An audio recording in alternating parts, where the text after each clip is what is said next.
এই বছর আমরা আমার বাবার ৯৩তম জন্মদিন পালন করেছিলাম। আমার বাবা ১৯৫০ সালে ভারতীয় সেনাবাহিনীতে যোগদান করে। তারপরে এখানে দেখতে পাচ্ছি কিছু ব্যাচ। এরপর ১৯৬০ সালে আমার বাবা কঙ্গোর উদ্দেশ্যে রওনা দেন। কঙ্গোতে যখন গৃহযুদ্ধ চলছিল তখন ইন্টারন্যাশনাল সোলজার হয়ে আমার বাবা কঙ্গোতে গিয়েছিলেন। আগ্রাতে তাদের ট্রেনিং হয়েছিল। ২০০০ সৈন্যকে নেওয়া হয়েছিল প্রথমে, তারপরে আরও ৩০০০ সৈন্যকে নেওয়া হয়। ভারতীয় সৈন্যদের আমেরিকার যুদ্ধবিমান করে পৌঁছে দেওয়া হয় দক্ষিণ আফ্রিকার কঙ্গোতে। সেখানে পৌঁছানোর পর ভারতীয় সেনাদের যে কঠিন পরিস্থিতির মধ্যে দিয়ে পৌঁছতে হবে তার ট্রেনিং কিন্তু আগে থেকেই দিয়ে দেওয়া হয়েছিল।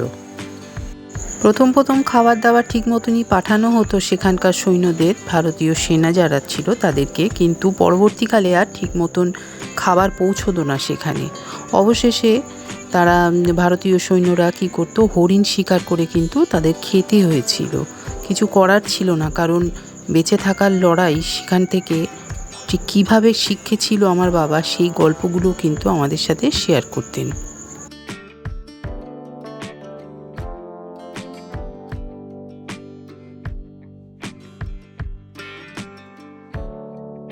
আর ১৯৬২তে ইন্ডিয়ার সাথে যে চায়না যুদ্ধ হয়েছিল তাতে ছিল, আর পাকিস্তানের সাথে ১৯৬৫ যুদ্ধতেও কিন্তু আমার বাবা ছিল। সে এক বিরাট ইতিহাস। পাকিস্তানের সাথে কি করে যুদ্ধে জিতেছিল তার ইতিহাস আমরা সবসময়ই শুনতাম বাবার মুখে। এখানে বাবার পছন্দ করা কিছু খাবার আমরা বানিয়ে দিয়েছিলাম। আমার বাবার সবথেকে প্রিয় খাবার ছিল দই ভাত, আর পায়েস খেতে আমার বাবা ভীষণ ভালোবাসে। তো রাতের দিকে আমরা জন্মদিন করেছিলাম ছোট করে, কারণ আমার মা ভীষণই অসুস্থ, তাই ছোট করেই আয়োজন করেছিলাম। আমার বাবা তো ভীষণই খুশি, কারণ ছোট বয়সের সাথে সাথে মানুষ যে ছোট বাচ্চা হয়ে যায় সেটা আমার বাবার মধ্যে দিয়ে এখন আমরা দেখতে পাই। কঙ্গোর যে ভিডিও আমি দেখিয়েছি আপনাদেরকে, সেটা কিন্তু আমি একটা ইংরেজি সংবাদ মাধ্যমের মধ্যে থেকে কিন্তু কালেক্ট করেছি। ওটা কিন্তু আমাদের কাছে কোনো রকম ভিডিও ক্লিপ ছিল না, ওটা আমি একটা ডাউনলোড করে তারপরে কিন্তু ওটা অ্যাড করে দিয়েছি এটার সাথে। এরপরে আমরা সবাই একে এক কেক কেটে বাবাকে খাওয়াতে লাগলাম।